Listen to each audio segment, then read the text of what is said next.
Welcome to the channel. So I'm going to start the story. The day my husband chose an important work meeting over my cancer diagnosis, I realized I had become part of his furniture. Beautiful, expensive, but replaceable. All this realization came to me as I stood in front of my bathroom mirror and tried to adjust my dress, checking myself in the mirror. I had long ago learned that the perfect wife for Steve had to be not only beautiful, but also impeccably prepared for all the social events of his life. The dress I picked out fit my figure perfectly, but at this moment it didn't matter. I didn't see myself in that dress. I saw only my role that I played in this world, a role in which my existence had no weight except to add glitz and glamour to Steve's successful life. Steve was set for an important meeting, and tonight, as always, was his night. I knew it. A corporate ball to which he planned to arrive in the spotlight, in the company of the company's top executives. He was on the verge of getting a new promotion, and I was his only but essential accessory. The evening was going to culminate in another victory for Steve, which meant I needed to live up to those expectations.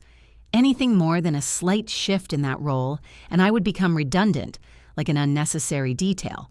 As always, I chose everything with the smallest of details in mind: the right dress, the right shoes, the right manicure. Everything had to be perfect, but when I looked at myself, I didn't see a woman. I saw an empty shell adjusting to someone else's standards and desires. Steve certainly wasn't going to criticize me, but he couldn't seem to appreciate me anymore either.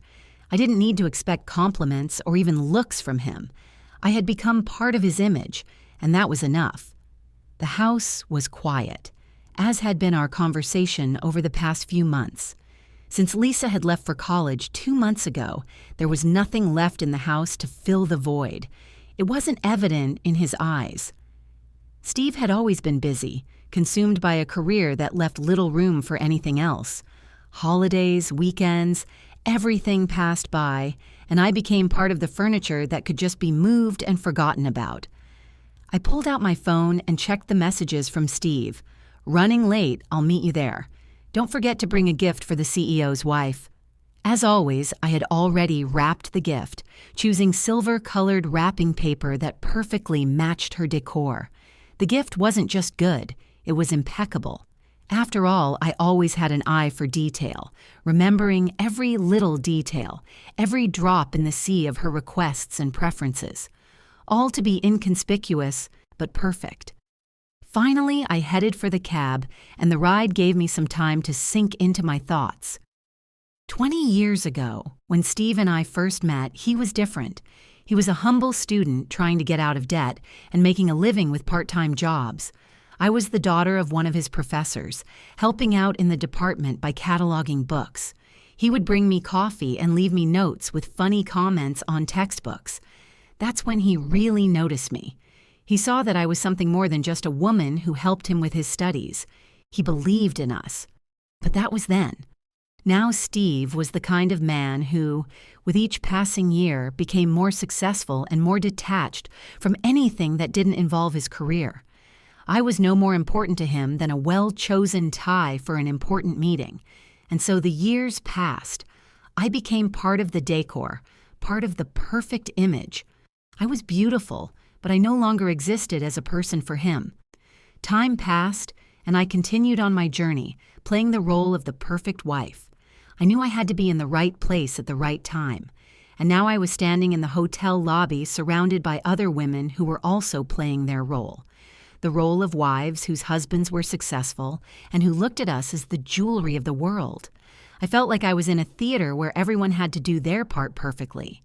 Steve noticed me immediately, as he always did, his gaze sliding around the room, and I realized that his heart was unaffected by my presence. He was in his element, surrounded by colleagues, managers, senior executives. They were discussing profits, strategies, global plans. I approached Steve, and his gaze met me with the same slight boredom I'd come to feel over the past few years. He didn't see me again. "Sarah, dear?" he said with a smile. But I noticed his eyes sliding around the room again, looking for someone important to talk to later. We exchanged a few phrases, and then he was absorbed in talking business again. As always, I was in the background. We approached the CEO's wife, and I handed her a gift that seemed like the perfect choice given her crystal collection. Her eyes lit up, and Steve complimented me on my choice, though his gaze was already far away from me. He wasn't interested in how I felt, or how I was even doing with this gift.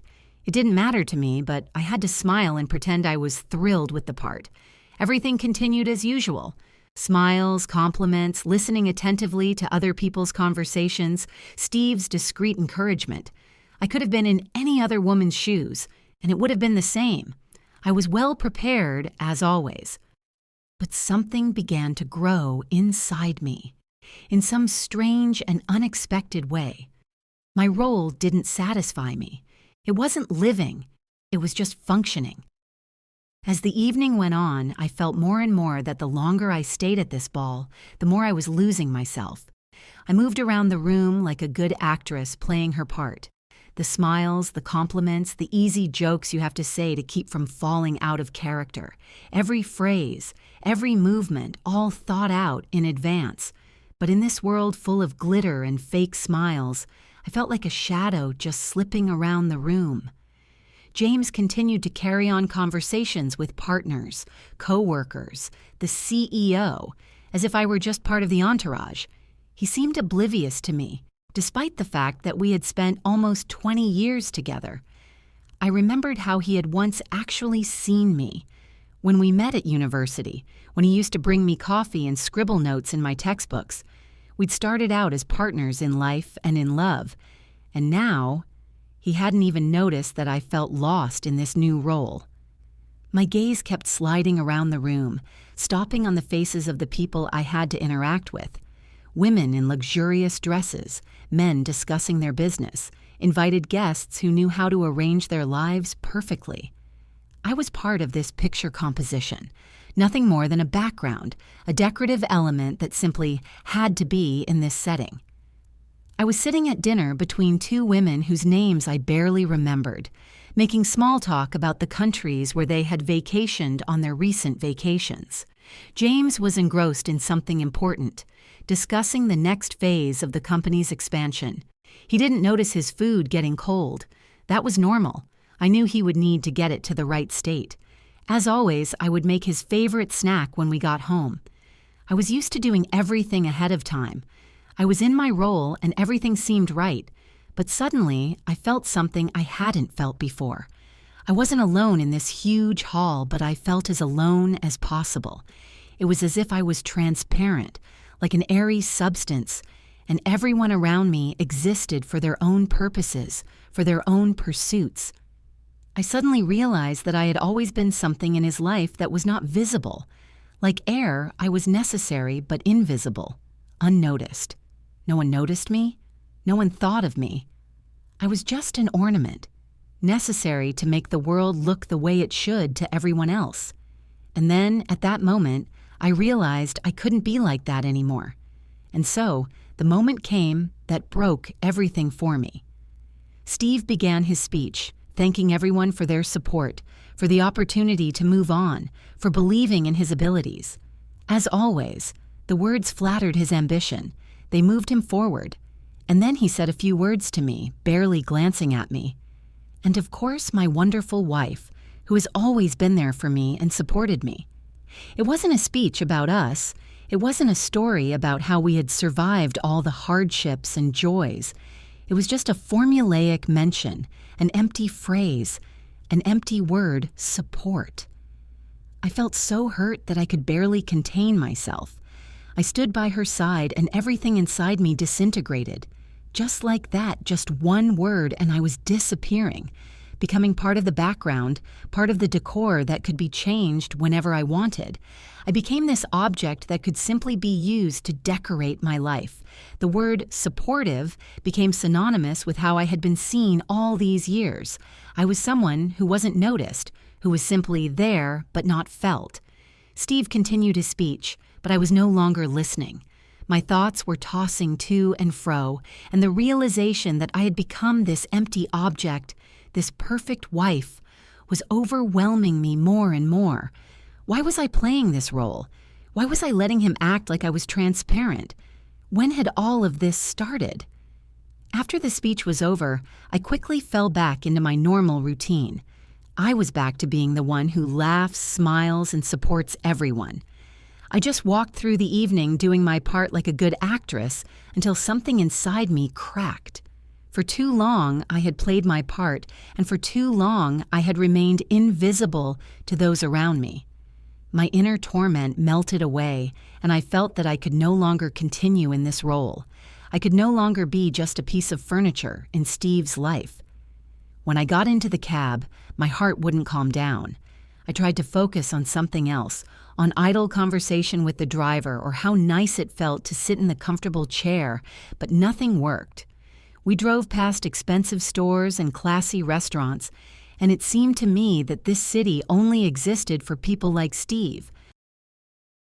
People who didn't notice what was happening to those who just needed to be around.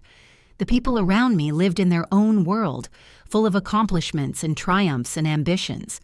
But I was just part of the background, part of the decor that could be moved around at any moment.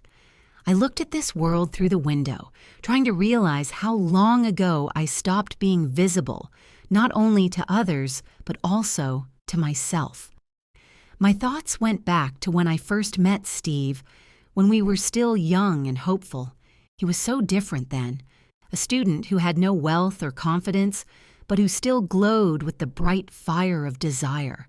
He wasn't the man you see now, successful, bossy, and ruthless in his quest to be on top.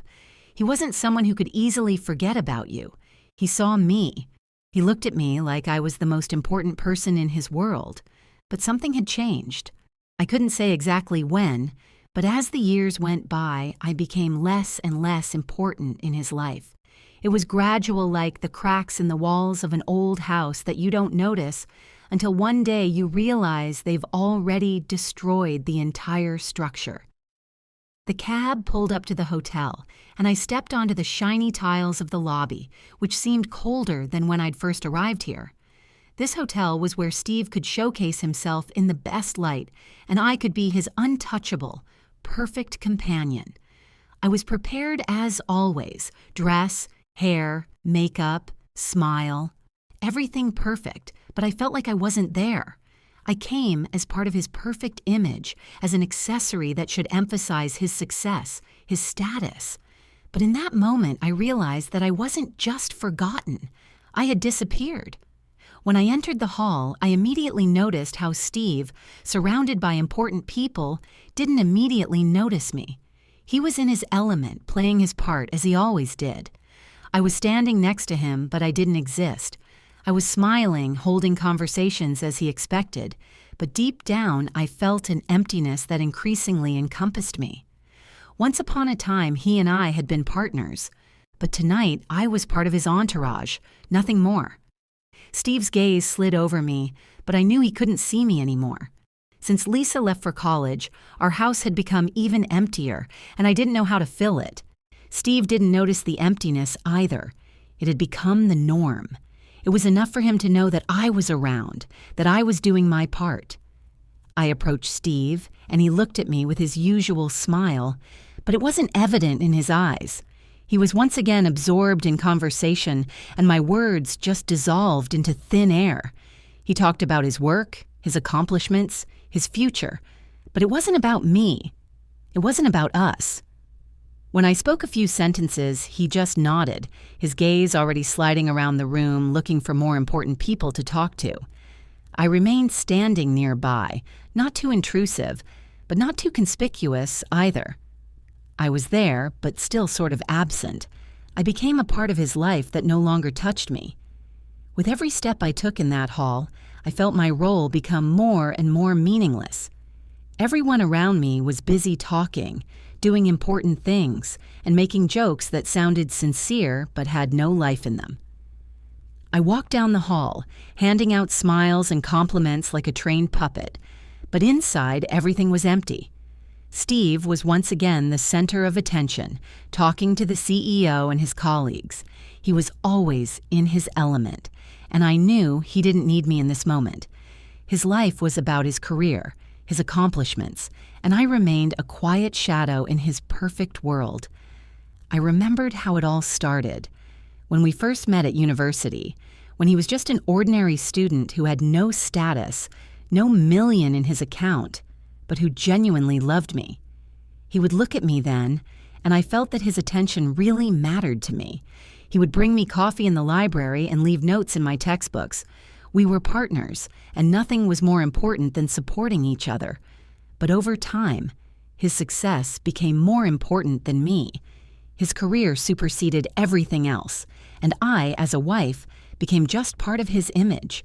That night was like any other, but the longer I stayed there, the more I felt how much I was losing myself. I was once again playing the role of the perfect wife, the supportive, invisible one who should just be there for me. But the longer I stayed in this state, the clearer I realized that this role no longer satisfied me. I could no longer just be Steve's wife. I wanted to be me, but that seemed impossible in this world full of demands and expectations.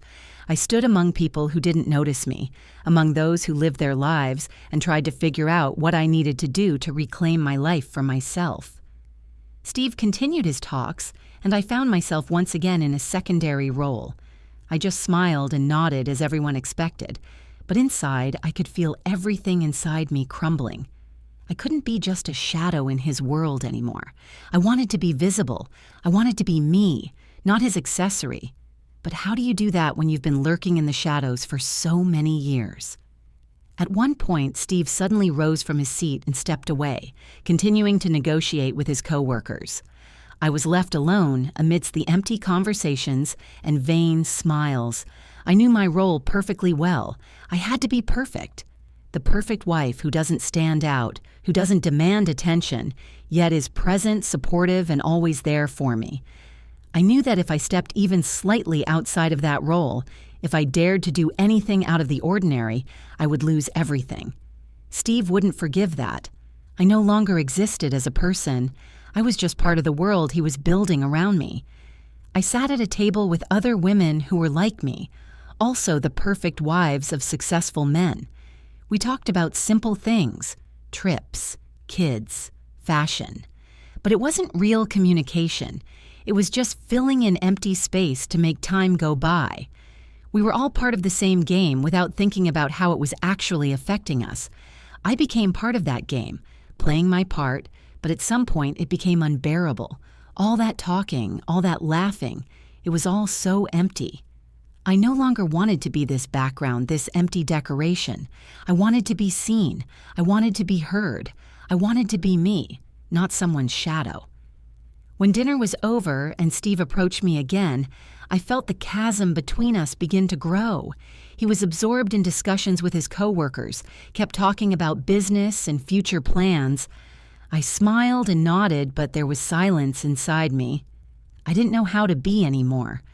I tried to remember those moments when he and I were happy, when we had something in common other than his career. We talked about the future, made plans, but that was a long time ago. Things are different now.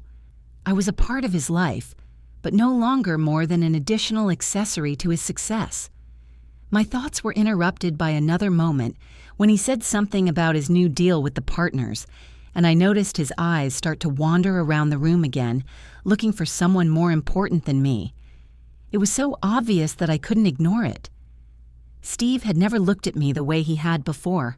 I wasn't the woman he was building his life with. I was part of his outside world, the part he needed to maintain his image. And so, standing next to him, I realized that this couldn't go on any longer. Instead of continuing to remain silent and smiling, I felt something click in my heart at some point. I couldn't just be a shadow anymore. I couldn't continue to live like this, to be his accessory. I was a woman who was waiting for something more, and I knew I had to make the first move. Maybe he wouldn't notice it. Maybe things would stay the same, but in that moment I decided I couldn't be invisible anymore. After dinner, we went to his office where Steve went back to work. He had taken off his jacket and was already starting to check some documents, discussing the details of the next deal with the partners. I stood in the doorway watching him. He was absorbed in his tasks, and I felt myself disappearing again. He didn't notice me standing there, didn't notice the change inside me. He didn't see me again. I walked over to his desk, put a glass of water in front of him, and didn't say a word. He continued to discuss something with someone on the phone, not paying attention to me. I figured I wouldn't stop now even if I wanted to. I couldn't be his shadow, his background anymore. I needed to make a change, but not for him. I couldn't go on living without seeing myself. Steve was too absorbed in his work. He was talking again about how he needed to go to a meeting with the partners next month, how important it was to finalize negotiations on a new project. I stood listening and realized that to him I had become just part of this routine, part of his schedule, part of his life that didn't require attention. I watched him become that man again, the man who thinks only of himself and his success. I needed to make a move. I didn't know how, but I knew I needed to. I couldn't keep sitting around waiting for him to return his attention to me. I could no longer be a woman whose existence was reduced to supporting his career. I picked up my phone and wrote a quick message that wasn't related to his job or what I should do.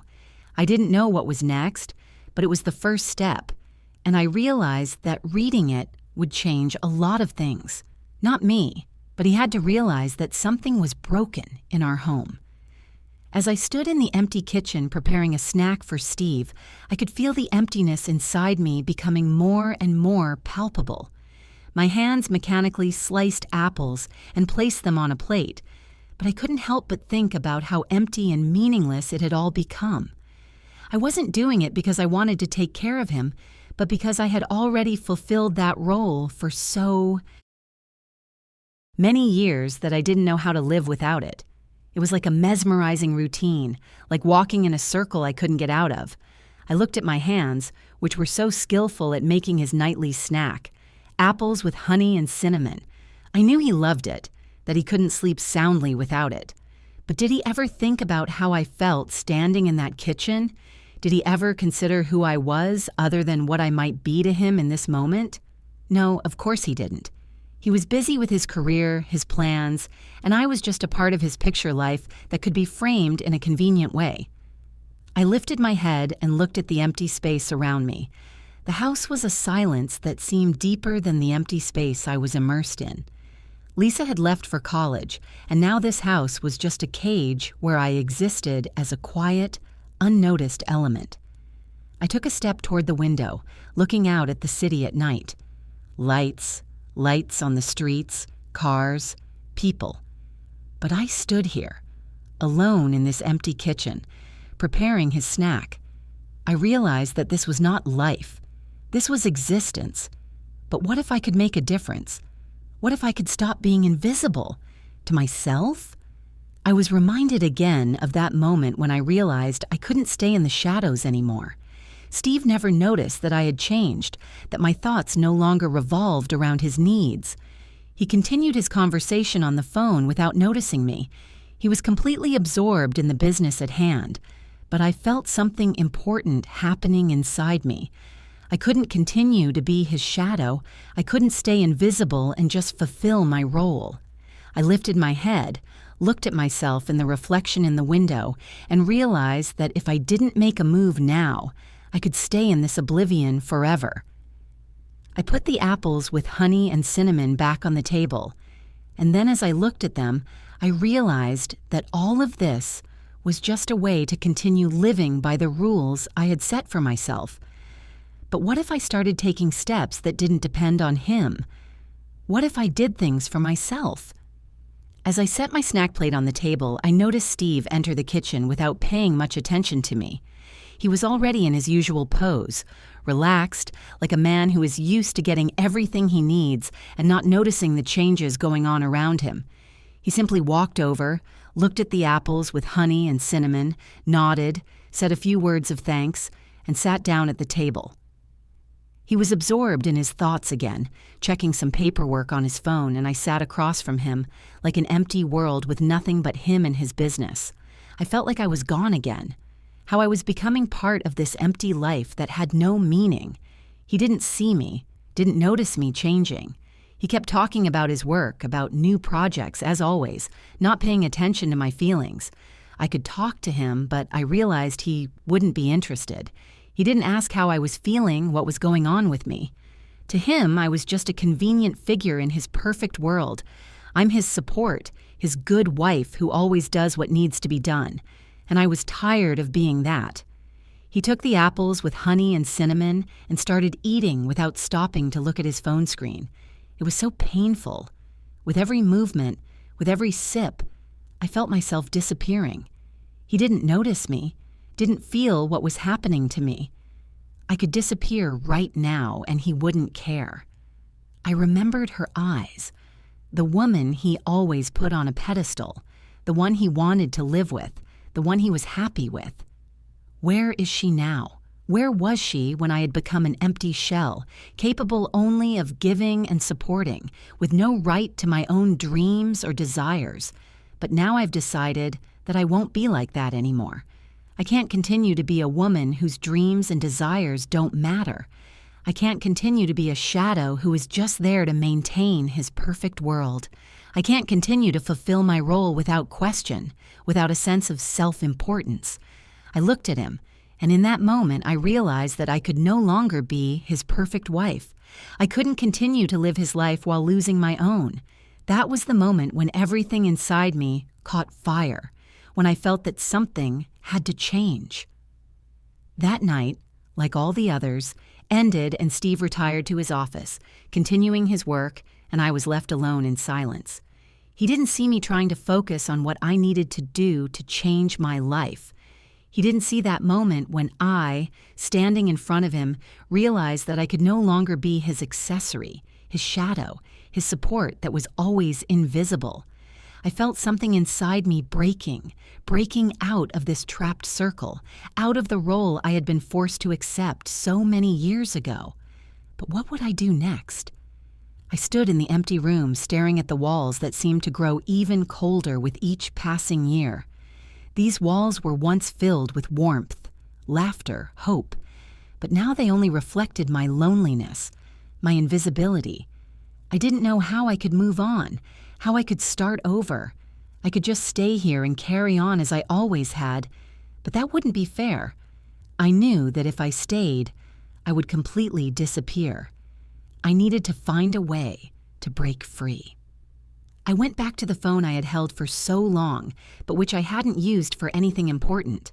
I dialed Steve's number, and it wasn't until I heard him answer that I realized this was my last opportunity to tell him what I'd been silent for so long.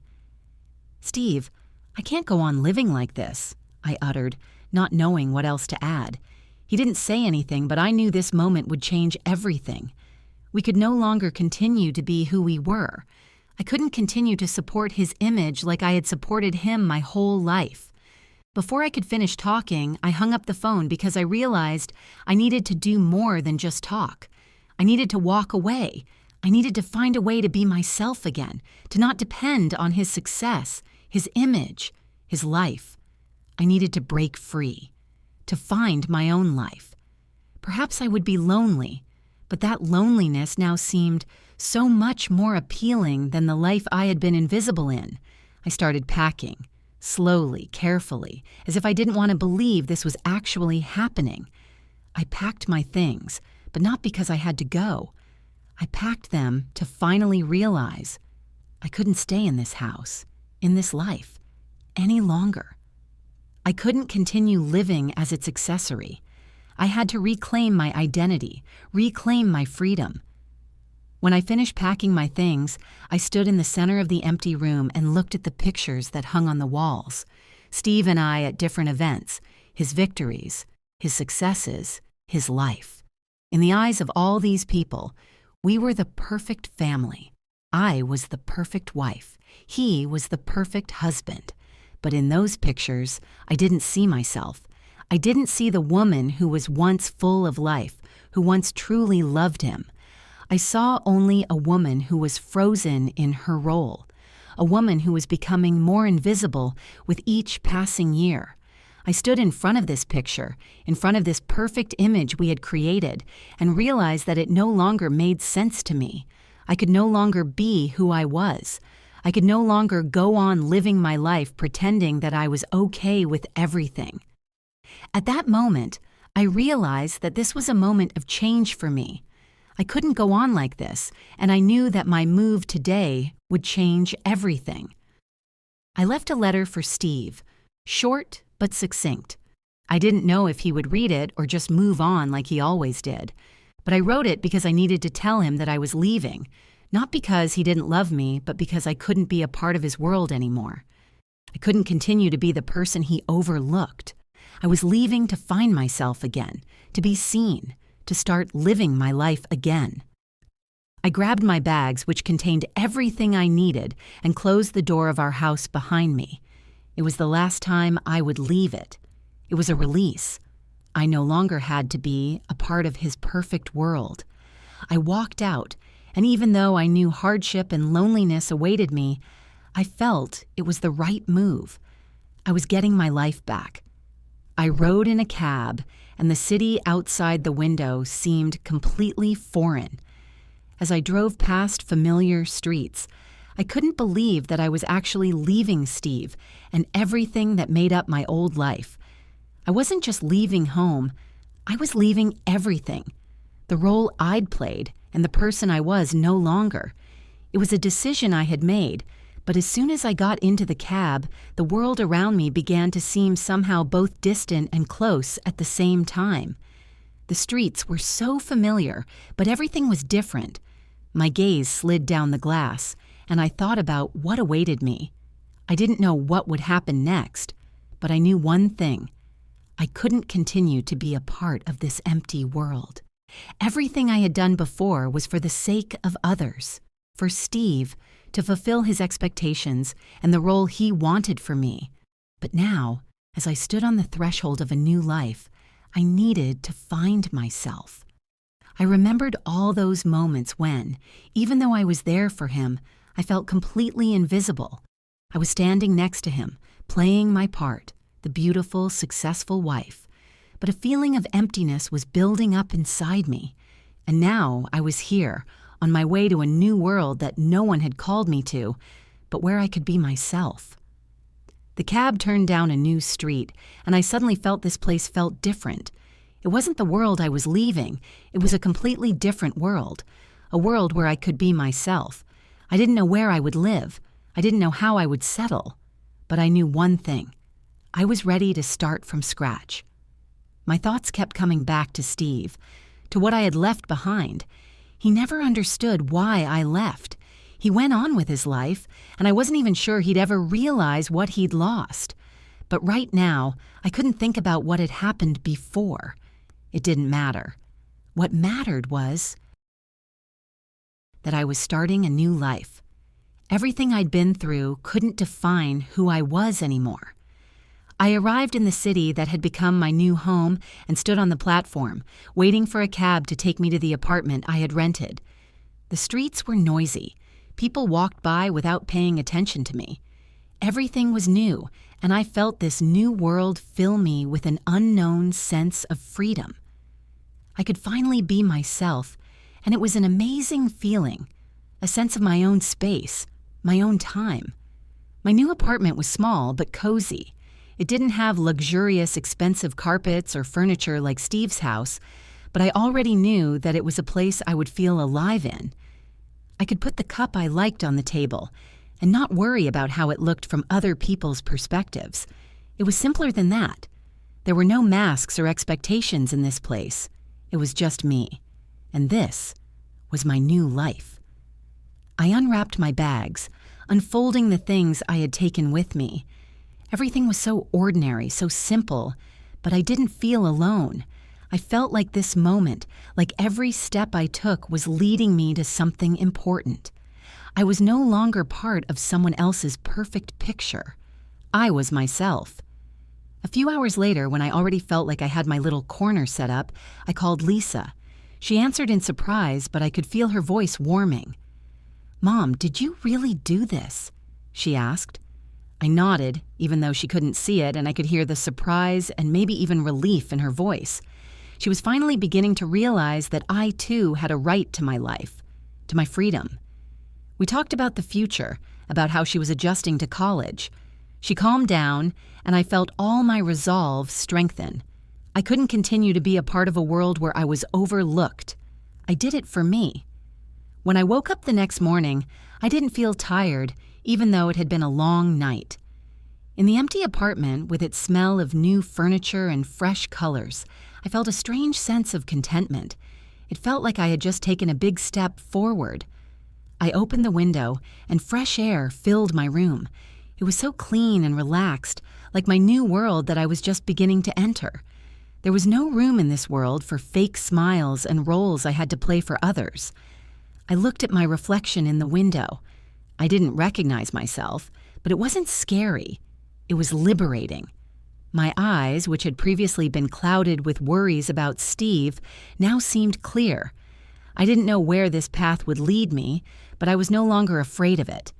This was my new beginning, a beginning where I could be honest with myself and with the world. In that moment, I realized that I no longer needed anyone else's approval. I no longer needed to play the role of the perfect wife who always keeps her distance and hides her true feelings. I could be vulnerable, I could make mistakes, and I could be human. I could be myself and not depend on what others expected. I could choose my path and follow it without fear.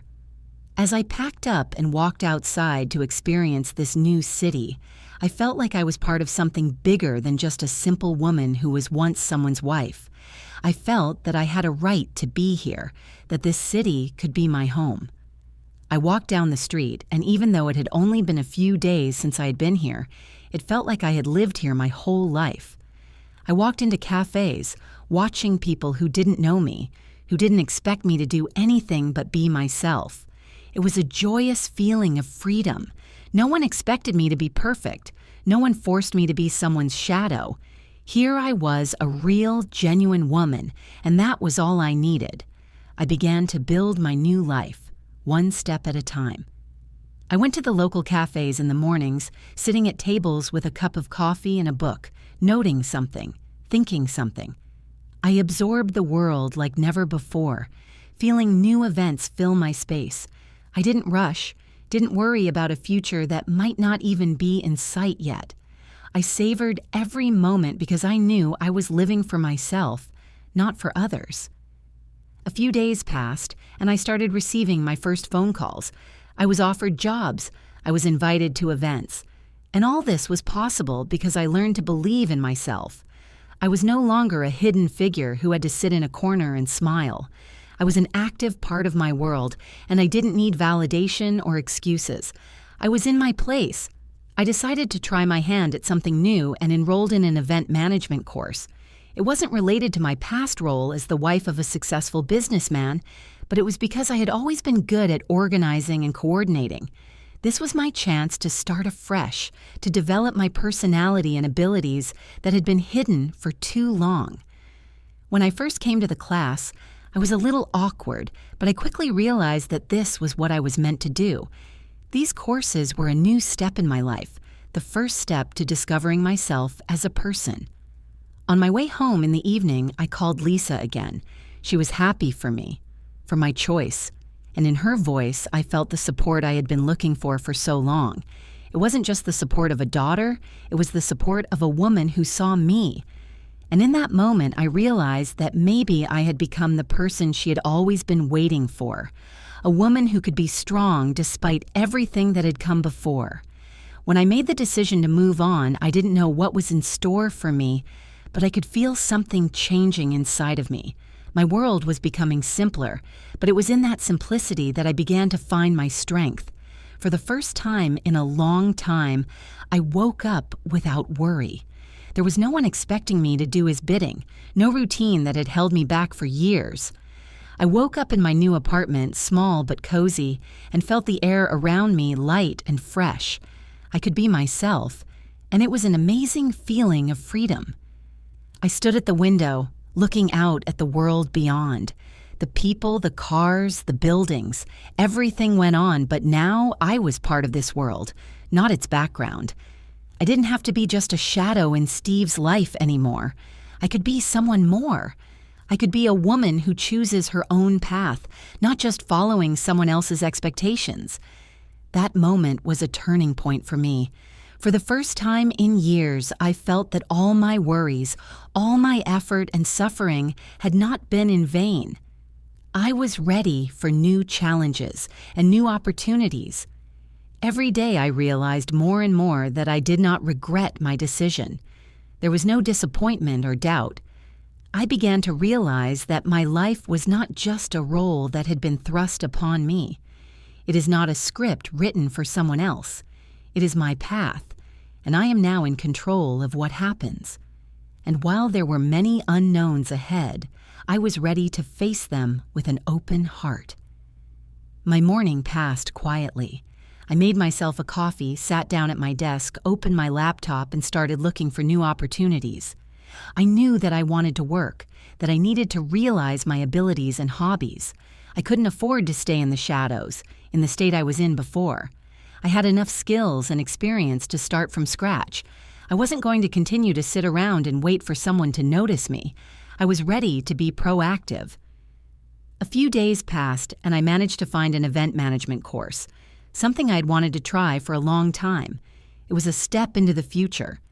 I signed up for the course and looked forward to the first class. At that moment, I felt my energy returning, everything around me starting to fill with new meaning. This was my chance to become the person I had always wanted to be, and I was not going to miss it. The event management course was a real eye-opener for me. It was so fascinating that I started to forget about all the doubts that were in my mind before. Every lesson, every meeting with teachers and colleagues on the course gave me new knowledge, new ideas, and inspiration. I could feel my self-confidence returning. I was no longer just a woman who once sat in the background of life, ignored and unnoticed. I began to realize that I had a talent that I could develop. I became active in the class, offered my ideas and concepts for projects, and received support in return. These people who were on the course didn't know me as someone's wife, as the wife of a successful businessman. They saw me as a person, and I felt how important that was to me. Not to be someone's shadow, not to be an add-on, but to be myself, on an equal footing with the other people I was now meeting. One of the first real projects of the course was an event plan for a small corporate dinner we were organizing with a group. It was a great chance to prove myself. I took responsibility for several important aspects: decorations, logistics, coordination with suppliers. Although I was nervous, I realized that it was a chance to prove myself, to show my strengths. I began to realize how many opportunities open up when you are not afraid to be yourself. When the event was successful, I felt how I started to like this job. I was happy that I was able to do something real, something meaningful, not for someone else, but for myself. I saw the results of my labor, and it inspired me even more. It was the moment when I realized that I could build my own career without relying on other people's expectations and ambitions. As I drove home in the evening, I felt that freedom fill me again.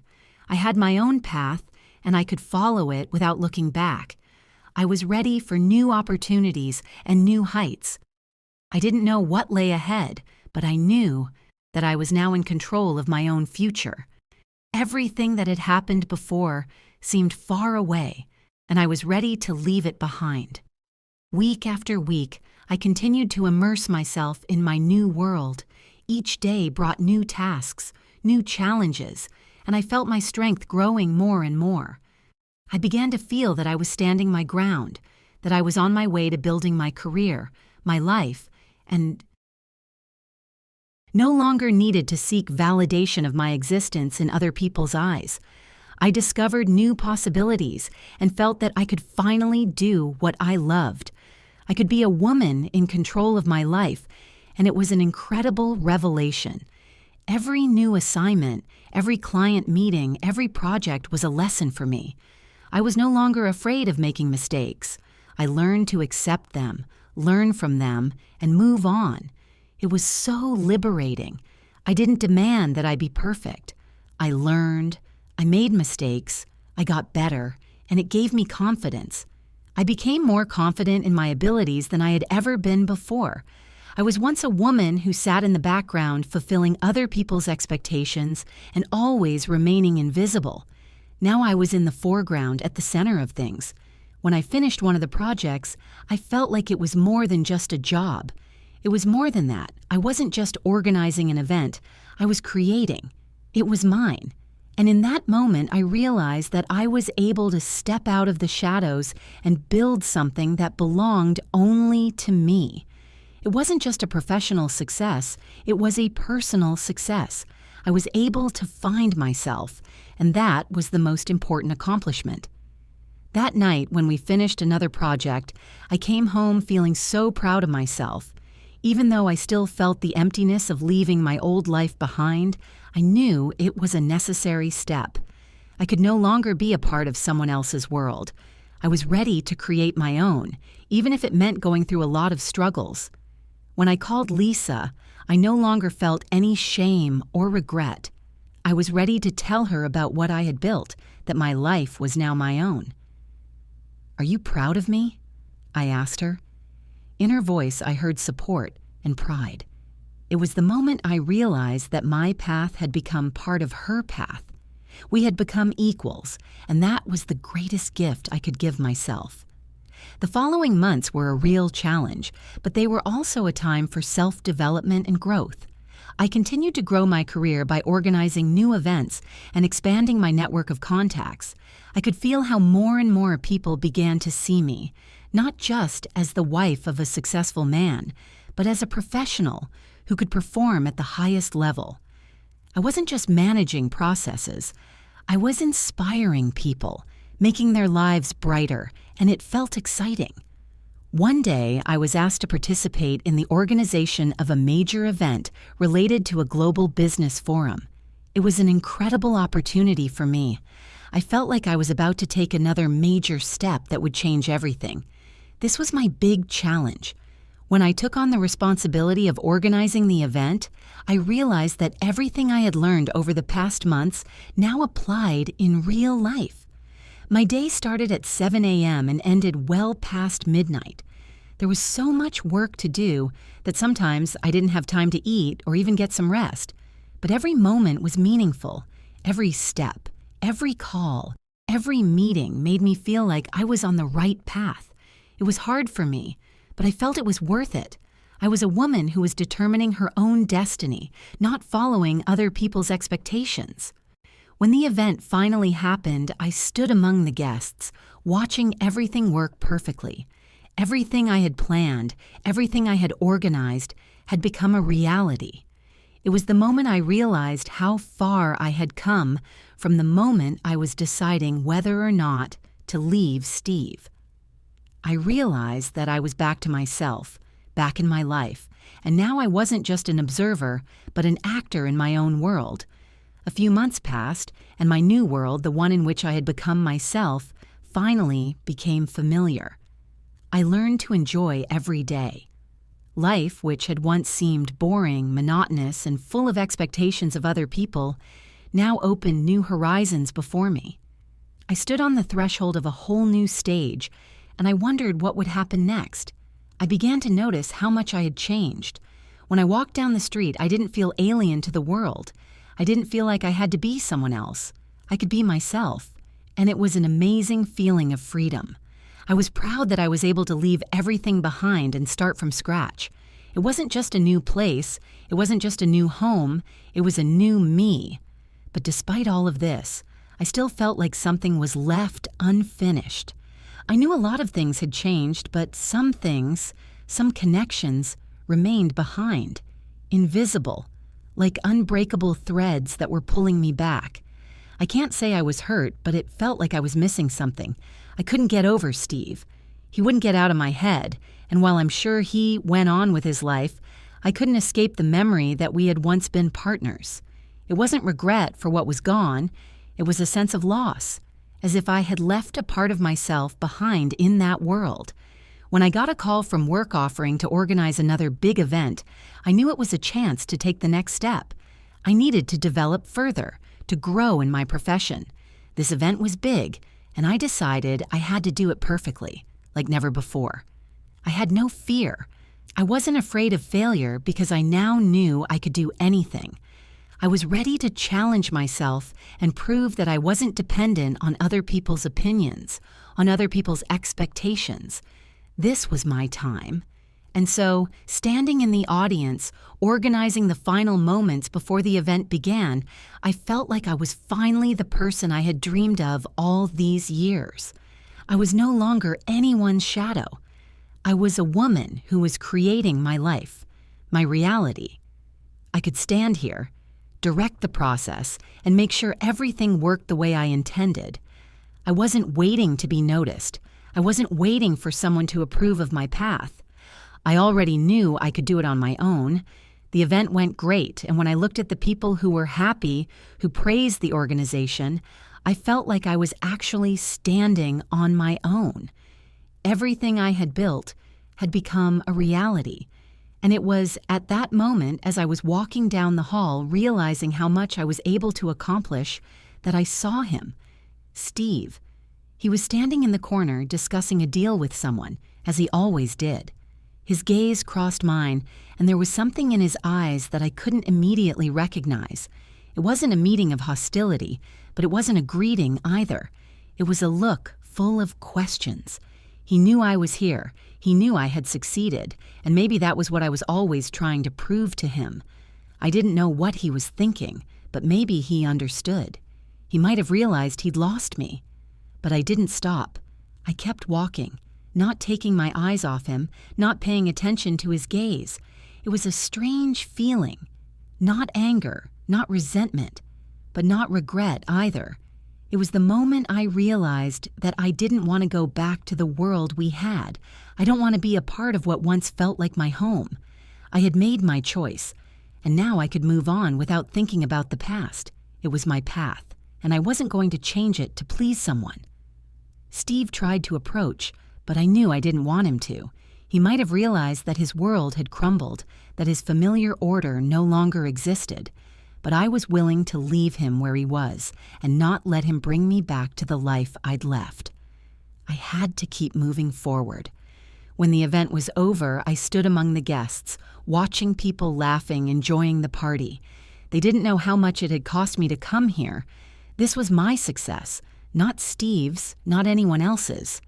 I did it for me, and that's what made me truly happy. I was able to become a woman who wasn't dependent on someone else's expectations, who could choose her own path, even if that path was difficult and full of challenges. As I moved through the hall, trying not to attract attention, I couldn't help but notice how many people were looking at me, some with admiration, others with curiosity. This was new to me. I had once been part of the background, part of the perfect image. But now I stood here, in the center of this world, and I could feel myself growing more and more confident. I didn't feel fear. I wasn't afraid of losing anything. All that mattered was that I was me, and that I could handle it. Immersed in my thoughts, I felt Steve walk up to me. His face was serious, his gaze wary. He looked at me with such sadness in his eyes that I barely restrained myself from feeling regret. But I knew this wasn't the time for regret. I had made my choice, and this was my time. "You actually made it," he said, and his voice sounded like he was not just surprised, but maybe even disappointed. "Are you proud of that?" he asked, and I caught a question in his words that was more important than I realized. But the answer was simple. I wasn't proud. I was me, and that was all I needed. I wasn't the woman he'd once loved, and I wasn't the woman waiting for him to change. I was a woman who had made the decision to be me. I looked at him, and in that moment, I felt all the weight I'd been carrying in my heart all these years disappear. I was free from him, from his expectations, from the life I had once chosen for him. "I can't be a part of your world anymore, Steve," I said quietly but firmly. "I've made my choice, and now I choose to be me." He was silent for a few seconds and then nodded, as if he realized it was true. I didn't expect him to understand or pity me. All I needed was my own acceptance. I had made my decision, and I wasn't going to look back again. Steve turned and walked away without another word. I stood in that hall, surrounded by people, and I suddenly realized that this was not just an event for me, but a moment of liberation. I was not his wife. I was not the perfect wife that existed in his world. I was a woman searching for my own path, and I had found it. A few weeks went by. I continued to work and grow in my new life without looking back. I was no longer a woman who was trying to conform to other people's expectations. I was a woman who lived for herself and enjoyed every moment of my life. I started meeting new people, traveling, learning new things about both myself and the world around me. I even started writing, gathering my thoughts about what I had experienced. When I thought about it, I realized that everything that had happened had given me the opportunity to get to know myself, to understand who I really was, and that was the most valuable thing of all. One day I got a letter from Steve. It was short, but full of regret. He admitted that he had lost a lot, and although I wasn't looking for his confession, his words didn't go unanswered. I read the letter and realized that he probably now understood what I meant to him. But it didn't matter. I was already different. I didn't expect an apology from him, and frankly, I didn't expect one. I was no longer the woman who expected change from others. I only expected change from myself. At sunset that day, I sat at the window of my new apartment looking out at the city. It seemed so big, so full of possibilities. I was alone, but not lonely. I was happy to be me. It was the beginning of a new life, a life in which I didn't just exist, but lived, living the life I wanted to live. And at that moment, I realized that the most important thing in life is not to be perfect for someone else, but to be real for myself. Thank you so much for watching to the end. Love you, my darlings.